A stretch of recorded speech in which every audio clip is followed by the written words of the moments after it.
Bulletin की शुरुआत करते हैं बड़ी खबर के साथ। ये खबर अनिल परब की ताल्लुक से है। कहना है कि अनिल परब की बढ़ सकती है मुश्किलें। बजरंग खरमाड़े के 3 लोकेशन पर ईडी का छापा।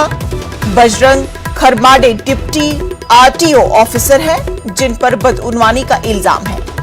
किरत सोमिया ने कुछ अरसे कबल इस बदउनवानी में जांच की मांग की थी। अनिल परब वजीर ट्रांसपोर्ट है और बजरंग खरमाड़े इसी वजारत के तहत आते हैं। ईडी ने कल अनिल परब को पूछताछ के लिए बुलाया है। चलिए इस पूरे मामले के हवाले से हम अपने नुमाइंदे अमित से राबता करेंगे। अनिल, बताइए कि क्या कुछ तफसीलात है अनिल परब के ताल्लुक से। देखिए, मैं आपको बताऊं कि कुछ महीने पहले नासिक के पंचवटी पुलिस स्टेशन में निलंबित आरटीओ इंस्पेक्टर गजेंद्र पाटिल ने अनिल परब जो परिवहन मंत्री है उनके खिलाफ और कमिश्नर जो है ट्रांसपोर्ट के अविनाश ढाकने समेत 5 लोगों के खिलाफ जो है करोड़ों रुपए की वसूली का शिकायत दर्ज कराई थी। गजेंद्र पाटिल ने पुलिस स्टेशन जो शिकायत दर्ज कराई है उसके मुताबिक आरटीओ अधिकारियों की ट्रांसफर पोस्टिंग के लिए करोड़ों रुपए की मोटी रकम परिवहन मंत्री अनिल परब के इशारे पर वसूल की जाती थी और शिकायत पत्र में गजेंद्र पाटिल ट्रांसफर पोस्टिंग में 250 से 300 करोड़ रुपए वसूल करने का आरोप लगाया है।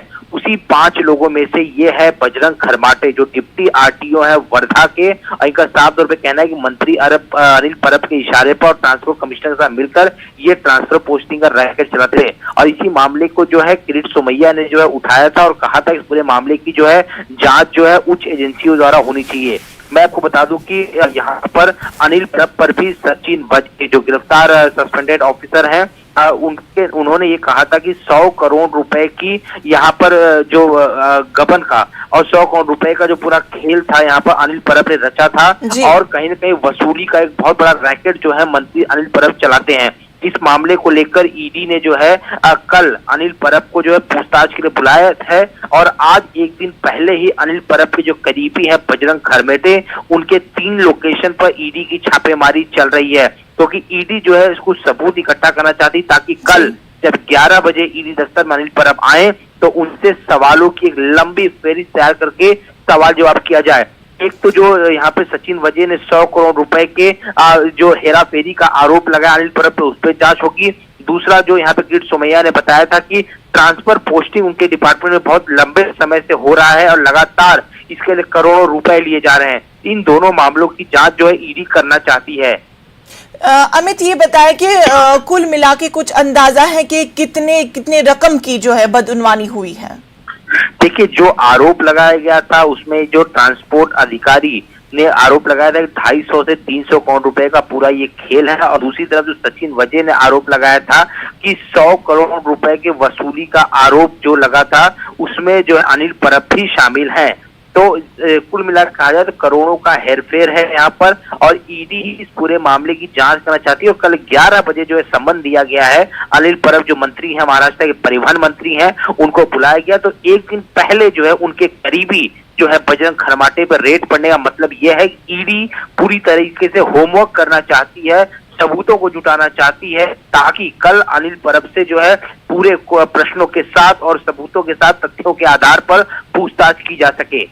अमित, ये बताए कि जिस तरह से अब कल ईडी इसके ताल्लुक से पूछताछ करेगी तो कुछ अंदाजा कुछ चीजें सामने आई हैं कि किन किन चीजों पर तहकीकात हो सकती है।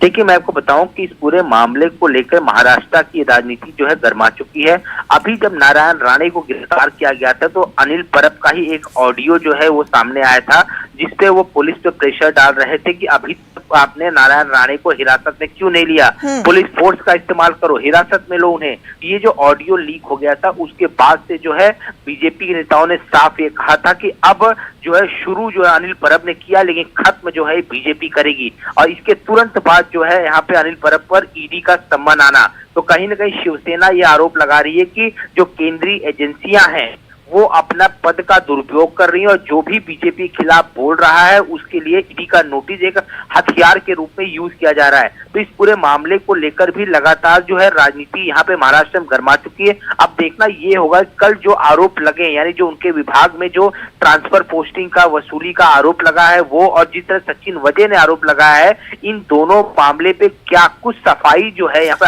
अमित, हम देखते आ रहे हैं कि जो भी बीजेपी के खिलाफ कोई भी कोई अपनी आवाज रखता है, कोई अपनी बात रखता है, तो उसके खिलाफ कोई ना कोई मुकदमा, कोई ना कोई उनके खिलाफ कुछ ना कुछ कार्रवाई की जाती है। क्या आपको लगता है कि किस हद तक ये सही है? देखिए, राजनीति इसी पर निर्धारित होती है। अगर शिवसेना के किसी नेता पे, मैं आपको बता दूं, इसके पहले भी जो है कई नेताओं को जो है ईडी और बिल्कुल, क्योंकि हमने इससे पहले भी देखा कि कई सारे इस तरह के बड़े बड़े ओहदेदारों के खिलाफ कार्रवाइयां की गई हैं, क्योंकि उन्होंने बीजेपी के खिलाफ अपनी बात रखी थी। देखिए, अनिल परब की बात करें या अनिल देशमुख, जो भी इस घोटाले में जो शामिल है, जिसपे सचिन वजे ने आरोप लगाया था यहाँ पर कि बार से पैसे वसूलने के लिए एक टारगेट दिया गया था, लगभग 100 करोड़ का भी ये टारगेट था।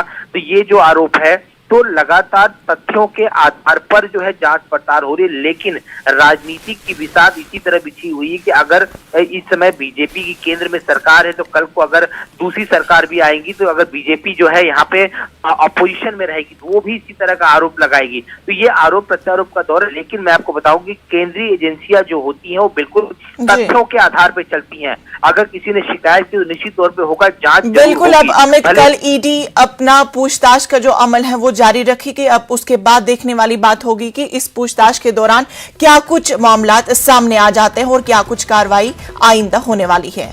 तफसीलात के लिए बेहद शुक्रिया। वजीर दिफा राजनाथ सिंह ने यकीन जाहिर किया है कि कश्मीर में दहशतगर्दी का खात्मा हो जाएगा। उन्होंने कहा है कि अलहदगी पसंद ताकतों को जिस चीज से ताकत मिल रही थी वो खत्म हो चुकी है। राजनाथ सिंह का कहना है कि हिंदुस्तान में अदम इस्तेकाम का फजा पैदा होने के लिए पाकिस्तान की सरजमीन से मुख्तलिफ हिंदू ताकतों ने कोशिश की थी। राजनाथ सिंह के मुताबिक फरवरी में सीज फायर से इत्तिफाक के बावजूद पाकिस्तान पर एतमाद नहीं किया जा सकता। उन्होंने इस दौरान लद्दाख में नेशनल सिक्योरिटी के हवाले से मुख्तलिफ प्रोजेक्टों पर जारी काम का भी जिक्र किया। उन्होंने भारत के साथ एक प्रॉक्सी वार की शुरुआत की और अपने यहां आतंकवादियों को ट्रेनिंग, पैसा और हथियार देकर भारत को निशाना बनाने की शुरुआत की।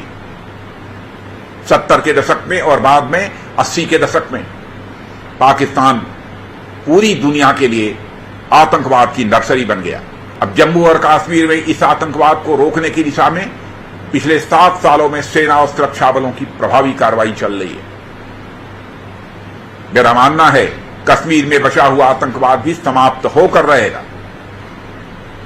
यह विश्वास मुझे इसलिए है क्योंकि धारा 370 और 35A के चलते वहां अलगाववादी ताकतों को जो ताकत मिलती थी, जो ऑक्सीजन मिलती थी, वह अब पूरी तरह से खत्म हो गई है। भारतीय सेना ने आतंकवाद के खिलाफ ऐसी कठोर कार्रवाई की है जिसकी मिसाल कम से कम आजाद भारत के इतिहास में नहीं मिलती। आज पाकिस्तान यह बात भी समझ चुका है कि कश्मीर घाटी में बहुत कुछ कर पाने की स्थिति में अब वह नहीं है, और खासतौर पर जब से धारा 370 को समाप्त कर दिया गया है। इसके बावजूद वहां गाहे बगाहे इसकी कोशिश होती है इसे मुद्दा बनाया जाए।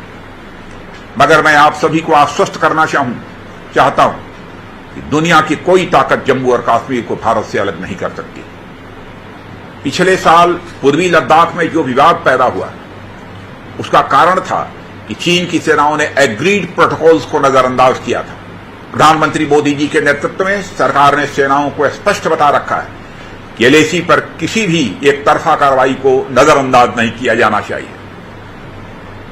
और गलवान में उस दिन भारतीय सेना ने यही किया और पूरी बहादुरी से पीएलए के सैनिकों का मुकाबला करते हुए उन्हें पीछे जाने पर मजबूर किया। भारत और चीन के बीच सीमा के विवाद का हल बातचीत के रास्ते और शांतिपूर्ण ढंग से हो, यह हम चाहते हैं। ब्रेक के बाद इस्तकबाल। अब बात करते हैं मध्य प्रदेश की, जहां इन दिनों हुजूमी तशद्दुद के वाकयात में मुस्तकिल इजाफा देखा जा रहा है। वहीं फिरकावाराना हम आहंगी को भी कारी ज़र्ब लग रही है। अलग अलग मकामात पर शरपसंद अनासिर के हौसले बुलंद नजर आ रहे हैं, जिन्हें कानून का कोई खौफ नहीं है। उज्जैन, इंदौर, देवास, नीमच और रेवा में इंसानियत शर्मसार हुई है। देवा में एक शख्स को चोरी के इल्जाम में बुरी तरह से पीटा गया। इस वीडियो को मध्य प्रदेश के साबिक वजीर आला कमलनाथ और दिग्विजय सिंह ने अपने ट्विटर हैंडल पर भी शेयर किया है। इससे पहले नीमच में एक आदिवासी शख्स को ट्रक से बांधकर घसीटा गया था, जिसकी वजह से उसकी अब मौत भी वाक़ई हो गई है। अब उज्जैन के महतपुर में कुछ शरपसंद अनासिर देखे गए, जो एक कबाड़ी वाले को जय श्री राम के नारे लगवाने पर मजबूर कर रहे थे। तीनों मामलात में मुकदमा दर्ज किए गए हैं। नीमच में 5 गिरफ्तारियां तो रेवा में 3 मुलजिमीन की गिरफ्तारियां अमल में लाई गई है, जबकि उज्जैन मामले में मुकदमा दर्ज कर लिया गया है। मध्य प्रदेश में गुज़िश्ता 10 दिनों की बात करें तो मॉब लिंचिंग के वाकयात जो है बढ़ते जा रहे हैं। इंदौर की बात करें, महिदपुर की बात करें, नीमच की बात करें, देवास की बात करें, रतलाम की बात करें या फिर रीवा की बात करें, ऐसे वाकयात है जिससे मध्य प्रदेश की सियासत में भी इजाफा हो रहा है। पार्टियां एक दूसरे पर इल्जाम लगा रही है, लेकिन हुजूम तशद्दुद कैसे रुकेगा, इस पर बातचीत करने के लिए हमारे साथ जो है मध्य प्रदेश जमीयत उलमा और सद्भावना मंच के जिम्मेदारान मौजूद। उनसे जानते हैं ये हुजूमी तशद्दुद जो बढ़ता जा रहा है, लेकिन इसके साथ साथ सियासत भी लोग करते जा रहे हैं। देखिए, सियासत का तो हमेशा के रूल से रहा है डिवाइडेड एंड रूल्ड, फूट डालो राजनीति करो, लेकिन ये मुल्क की सेहत के लिए अच्छा नहीं है। इसके लिए ज़रूरी होता है कि जब हमारा इत्तेहाद होगा, इत्तिफाक होगा, जब मिलजुल के काम करेंगे तो हमारा मुल्क तरक्की करेगा। लेकिन ये तोड़ने वाली सियासत होगी तो हमारे मुल्क को कमज़ोर करती है, हुकूमतों को कमज़ोर करती है। तशद्दुद के मामलात को रोकने के लिए सबसे पहली चीज़ जो आती है वो ये आती है कि जो जिस ज़िले का बड़े अफसरान हैं उनको मुअत्तल करना चाहिए, ताकि इस किस्म के वाक़यात ना हो और के वाकयात ना रोका जाए। फिर हम ये देख रहे हैं कि वज़ीर आला बड़ा सख्त जो है मौक़िफ़ अख्तियार कर रहे हैं, लेकिन वज़ीर आला के जो ऐलानात है उस पर अमल होता दिखाई नहीं दे रहा। जी, बिस्मिल्लाहिर्रहमानिर्रहीम। देखिए, वज़ीर आला तो अपनी तरफ से हिदायत जारी कर रहे हैं, पर जो निचले स्तर के अधिकारी हैं उसको जो है दरगुदर किया जा रहा है। तो हमारा हुकूमत से मुतालबा ये है कि हुकूमत को खुद फौरी तौर पर इस पर तवज्जो देना चाहिए। देखिए, हमारा शहर का, हमारे सूबे का अमन, शांति और भाईचारा ख़त्म हो रहा है, तो इसके लिए चाहिए कि कहीं ना कहीं इस साजिशों को नाकाम करने की पहल करना चाहिए और मोहब्बत और आपसी भाईचारे के पैगाम को आम करने की कोशिशें करना चाहिए। यकीनी तौर पर फिर हम तो ये कह रहे हैं कि सियासत के लिए बहुत सारे इश्यूज है जिस पर सियासत की जा सकती है, लेकिन सियासत से अलग हटकर मुल्क को जोड़ना ये वक्त की ज़रूरत है। और वो अफसरान जहाँ पर जिन जिलों में मामला हो रहा है, हमें देखते हैं कि उन पर कोई कार्रवाई की बात नहीं हो रही। आप उस पर क्या मुतालबा? मेरा कहना यह है कि मुख्यमंत्री जी ने जो ऐलानात किए हैं कि मैं गुंडागर्दी पे और शरपसंद आसंदों को मैं सख्त कार्रवाई करूंगा, तो शिवराज जी साहब से मेरा ये कहना है कि वो अपने अफसरान को इससे सख्त कानून की कार्रवाई करें और उनको नज़रअंदाज ना करें। उन पे अगर कड़ी नज़र रखी जाए तो मैं समझता हूँ कि ये मसला जो आजकल हो रहा है ये काबू में आ जाएगा। यकीनी तौर पर हमें देखते हैं कि यहाँ पर लोग जो अपनी अपनी राय है, और ये लोग तमाम लोग ये चाहते हैं, चाहे जमीयत उलमा की बात करें, सद्भावना मंच की बात करें, ये लोग चाहते हैं कि पॉलिटिकल पार्टीज़ को जो है मुल्क के हालात को, सूबे के हालात को बेहतर बनाने के लिए काम करना चाहिए, न कि सियासत के लिए। सियासत के लिए बहुत सारे मौजूदात हैं जिस पर सियासत की जा सकती है, लेकिन इस तरह के मौजूदात पर कि जहाँ पर मॉब लिंचिंग हो रही है, जो तशद्दुद हो रहा है, जहाँ से मुल्क के हालात जो है ख़राब हो रहे हैं और फिर फिरकावाराना हम आहंगी को जो है नुकसान पहुँच रहा है, ऐसे मौजूदात पर कुछ छेड़ना नहीं चाहिए। और फिर इनका ये भी मुतालबा है कि हुकूमत को चाहिए कि जिन जिलों में ऐसे वाक़यात रूनुमा हो रहे हैं वहाँ के सीनियर जो अफसरान हैं उनके खिलाफ कार्रवाई की जाए। जब उन पर कार्रवाई होगी, उन पर नकेल लगेगी, तो यकीनन जो है हुजूमी तशद्दुद जैसे वाक़यात पर रोक लगेगी। कैमरामैन मोहसिन खान के साथ मेहताब आलम, न्यूज़ 18 उर्दू, भोपाल। मध्य प्रदेश में इन दिनों हुजूम तशद्दुद के वाकयात में मुस्तकिल इजाफा देखा जा रहा है। वहीं फिरकावाराना हम आहंगी को भी कारी ज़र्ब लग रही है। अलग अलग मकामात पर शरपसंद अनासिर के हौसले बुलंद नजर आ रहे हैं, जिन्हें कानून का कोई खौफ नहीं है। उज्जैन, इंदौर, देवास और नीमच के बाद अब रेवा से खबर आई है। रेवा में एक शख्स को चोरी के इल्जाम में बुरी तरह से पीटा गया। इस वीडियो को मध्य प्रदेश के साबिक वजीर आला कमलनाथ और दिग्विजय रणजीत सिंह ने अपने ट्विटर हैंडल पर शेयर किया है। इससे पहले नीमच में एक आदिवासी शख्स को ट्रक से बांधकर घसीटा गया, जिसकी वजह से इसकी मौत अब वाक़ई हो गई है। वहीं इंदौर में दूसरी तरफ सोशल मीडिया पर वायरल वीडियो में कुछ शरपसंद अनासर देखे गए जो एक कबाड़ी वाले को जय श्री राम के नारे लगवाने पर मजबूर कर रहे हैं।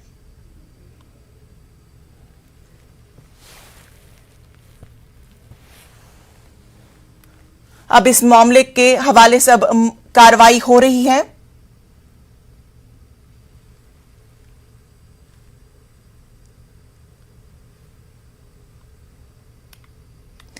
राजस्थान में बीजेपी अक़लियती मोर्चे की जानिब से रियासत भर में कांग्रेस हुकूमत के खिलाफ हल्ला बोल पोल खोल मुहिम शुरू की जाएगी। बीजेपी अक़लियती मोर्चे के रियासती सदर एम सादिक खान का कहना है कि कांग्रेस हुकूमत ने रियासत की अक़लियती को धोखा दिया है। आज हुकूमत को आए हुए तकरीबन 3 साल हो चुके हैं, लेकिन अक़लियतों को जानबूझकर पीछे रखा जा रहा है। राजस्थान में भाजपा अल्पसंख्यक मोर्चा बहुत ही एग्रेसिव जो है रणनीति के साथ में आगे बढ़ने की तैयारी कर रही है, ताकि राजस्थान में जो अल्पसंख्यक हैं, अक़लियत हैं, उनके तमाम मुद्दों को लेकर के सरकार से जवाब तलब किया जाए, सवाल किया जाए, मुद्दों को उठाया जाए और तमाम राजस्थान में उनको घेरा जाए। अब क्या तैयारी है भाजपा अल्पसंख्यक मोर्चा के, आप प्रदेश की कमान आपके हाथ में, काफ़ी रणनीति तैयार की गई। हमारा ख़ास इसका बैठने का मकसद ये था कि जिस तरीके से अशोक गहलोत जी ने माइनॉरिटी को बेवकूफ़ बनाकर वोट लिया है, वो खुद कहते हैं कि मैं माइनॉरिटी का सबसे बड़ा खैरख्वाह हूँ, सबसे बड़ा हिमायती हूँ, 95% वोट ये मुझे देते हैं। ये हम नहीं कहते हैं, ये वो कहते हैं। तो आप ये बताइए अशोक गहलोत जी कि जैसलमेर के रेगिस्तान से लेके और चंबल तक आप माइनॉरिटी पूरी त्रस्त है, माइनॉरिटी समाज पूरा परेशान है। आज उनके बच्चे नौकरी के लिए दर दर भटक रहे हैं। तो आप ये बताइए कि आपने उस समाज के लिए क्या किया। हम अल्पसंख्यक मोर्चा पूरा राजस्थान में जाएगा माइनॉरिटी के बीच में और आपकी ये पोल खोलेगा कि आपने हमारे स्कॉलरशिप बंद किए, हायर एजुकेशन के लोन आपने माइनॉरिटी के बंद किए, आरपीएससी में आपने किसी को मेंबर बनाया नहीं। उसका नतीजा क्या हुआ कि पिछले 15 साल में माइनॉरिटी के जितने कम बच्चे आरपीएससी में इस बार सेलेक्ट हुए हैं, उससे पहले कभी नहीं हुए इतना बुरा नतीजा। और सेलेक्ट कौन हुआ है? आपके जो सरकार में बैठे हुए गोविंद डोटासरा जैसे लोग और उनके खानदान के लोग इसमें सेलेक्ट हुए हैं। आप माइनॉरिटी को भी आरपीएससी में रिप्रेजेंटेशन देते तो आज नतीजे इतने बुरे नहीं होते। उसके अलावा आपने अभी पिछले महीने 12 डबल एजी का नियुक्ति की, उसमें 12 डबल एजी में क्या एक भी वकील ऐसा नहीं था माइनॉरिटी का पूरे राजस्थान में जिसको आप डबल एजी बना देते? मगर आप सिर्फ वोट लेना जानते हैं, आप माइनॉरिटी के काम नहीं करना चाहते, आप माइनॉरिटी को कहीं रिप्रेजेंटेशन देना नहीं चाहते। उसके अलावा अदर सर्विसेज से जो आईएएस है, पिछले 3 कार्यकाल में आप बता दीजिए कि आपने अदर सर्विसेज से कितने आईएएस बनाए। वरना मैं आपको बताता हूं कि जेएम खान साहब को बनाया भैरव सिंह शेखावत जी ने, AR खान साहब बने 2003 से 8 के बीच में, भाजपा सरकार थी। जाकिर हुसैन साहब जो अभी भीलवाड़ा कलेक्टर लगे हुए हैं, वो भी भाजपा सरकार में वसुंधरा जी ने उनको बनाया। अब बात करते हैं हरियाणा की, जहां किसानों पर पुलिस के लाठीचार्ज के मामले में शिवसेना लीडर संजय रावत ने मरकजी हुकूमत को सख्त तनकीद का निशाना बनाया है। संजय रावत ने कहा कि किसानों पर हमला एक शर्मनाक वाक़या है, इससे तालिबाना ज़हनियत की अक्कासी होती है। किसानों पर हमला होना इस देश के लिए बहुत ही शर्मनाक है। ये एक प्रकार से तालिबानी मानसिकता है। जो किसान 2 साल से अपने न्याय के लिए बैठे हैं गाजीपुर बॉर्डर पे, हरियाणा बॉर्डर पे, जो किसान अपने न्याय के लिए आवाज़ उठाते हैं, उनको सीधा सर फोड़ने का आदेश आपका एक एसडीएम देता है और सरकार को उसकी थोड़ी भी वेदना नहीं होती, तो ये सरकार कैसी गरीबों की और किसानों की सरकार आप बोल सकते हो? आप किसानों के मन की बात नहीं सुनते। जिस दिन जालियांवाला बाग का स्मृति दिन मेमोरियल कुछ कार्यक्रम चल रहा था, हिंदुस्तान के स्वतंत्रता संग्राम को 75 साल हो गए, उसका उत्सव हम मना रहे हैं। और जिस किसानों ने देश के स्वतंत्रता के लिए बड़ा योगदान दिया, बलिदान दिया, उसको आज भी आप गुलाम समझते हो, सर फोड़ते हो, आपको बहुत बड़ी कीमत चुकानी पड़ेगी। अब बात करते हैं कानपुर से, जहां बीजेपी की मेयर परमीला पांडे ने थाने स्वरूप नगर में महाराष्ट्र के सीएम उद्धव ठाकरे के खिलाफ शिकायत दर्ज कराई है, जिसमें उद्धव ठाकरे ने ऊपर यूपी के वजीर आला के खिलाफ काबिल एहतजाज तबसरे करने का इल्जाम भी लगाया है। वहीं मेयर परमीला ने उद्धव ठाकरे को धमकी भी दी है कि अगर उनमें हिम्मत है तो वो कानपुर आकर दिखाए, तब उन्हें पता चल जाएगा कि यूपी के सीएम के खिलाफ बोलने का क्या नतीजा होगा। उद्धव ठाकरे के खिलाफ यहाँ पर मैंने मुकदमा कायम कराया है। हमारे प्रदेश के जो आदरणीय सदैव मुख्यमंत्री आदित्यनाथ जी के बारे में जो उन्होंने टिप्पणी की, उनको ये नहीं पता है कि जिस दिन उत्तर प्रदेश और बिहार महाराष्ट्र छोड़ देगा उस दिन ये लोग खाने के मोहताज हो जाएंगे। लेकिन जिस तरीके से उन्होंने अशोभनीय बात हमारे मुख्यमंत्री के लिए कहा, तो क्या पता, हमने इसको पढ़ा, मुझे बड़ा दुख है। और मैं क्या कहते हो, अपने शहर की प्रथम नागरिक होने के नाते मैंने आज मुकदमा लिखाया और हमारे मुख्यमंत्री को जो उन्होंने इस तरीके का अपशब्द कहा वो मैं नहीं सहन कर पाई और इसके खिलाफ मेरा जंग जारी रहेगा। आप ये बताइए उसकी औकात कैसे है, उसने मेरे मुख्यमंत्री को कहा कि मैं चप्पल से मारूंगा। चप्पल वो अगर हमारे उत्तर प्रदेश में आ जाए तो मैं बता दूं चप्पल कैसे चलता है। मैं चप्पल नहीं चलाऊंगी क्योंकि मैं अशोभनीय बात नहीं करती हूं। कांग्रेस लगातार हुकूमत के खिलाफ हमलावर है। अब कांग्रेस ने हुकूमत के खिलाफ प्रेस कॉन्फ्रेंस करने जा रही है। इस पर मुख्तार अब्बास नकवी ने बातचीत की हमारे नुमाइंदे से। आइए सुनते हैं। केंद्रीय मंत्री मुख्तार अब्बास नकवी, उनसे हम बात करते हैं। सर, जिस तरह से कांग्रेस जो है वो सरकार की जो डिमोनेटाइजेशन पॉलिसी है उसके खिलाफ प्रेस कॉन्फ्रेंस करने की रणनीति में है। ऐसा है, बिना समझ की समझदारी और बिना ज़मीन की जागीरदारी की जंग है, इससे ज़्यादा कुछ नहीं है। और जब इस तरह की जंग होती है और सनकी सुरूर और सामंती गुरूर से भरपूर होती है तो उस पार्टी का हश्र क्या होता है। अपने आप को मुल्क की पार्टी कहते थे, अब मोहल्ले में सिमट गए। मोहल्ले के बाद जो है वो मम्मी जी के घर तक सिमटने वाले हैं। क्योंकि जब ये तर्कों और तथ्यों के साथ, मुद्दों के साथ ये लोगों के बीच नहीं जाएंगे, लोगों के सवालों पे उल्टी सोच के साथ खड़े होंगे, तो इनका हश्र यही होगा। अब अपने आप को राष्ट्रीय पार्टी, पूरे मुल्क की पार्टी थी, अब मुल्क की पार्टी मोहल्ले में सिमटी हुई है। अब मोहल्ले के बाद वो कहाँ पर जाकर के बहरा कर गिरेगी, इसका अंदाजा आप आसानी से लगा सकते हैं। लेकिन सर, जिस तरह से कांग्रेस में के जो राहुल गांधी है, पूर्व अध्यक्ष है, उनका साफ तौर पे कहना है कि सरकार चीजों को बेच रही है जिसे उन्होंने बनाया था। देखिए, मुझे क्या लगता है कि इसीलिए मैंने कहा कि जब तर्कों और तथ्यों की कंगाली होती है तो इस तरह की बात सुनाई पड़ती है। और कांग्रेस पार्टी तो मैं बार बार सुनता था कि साहब जीएसटी आई, ये तो हमने शुरू किया था, हमने जो है वो आज जो इकोनॉमिक रिफॉर्म है वो हमने शुरू किया था, किसानों के जो कानून बने हैं, कृषि कानून, वो हमारी सोच है। लेकिन जब सोच होती थी इनकी, उसको जो है वो अगर क्रियान्वित मोदी जी की सरकार ने किया है, आप तो खाली घोषणा करते थे, नारे लेते थे, उसको जो है वो क्रियान्वित करने का काम जो है वो जो कुछ बचा खुचा था, उसके अलावा तो तमाम चीज़ें हुई हैं।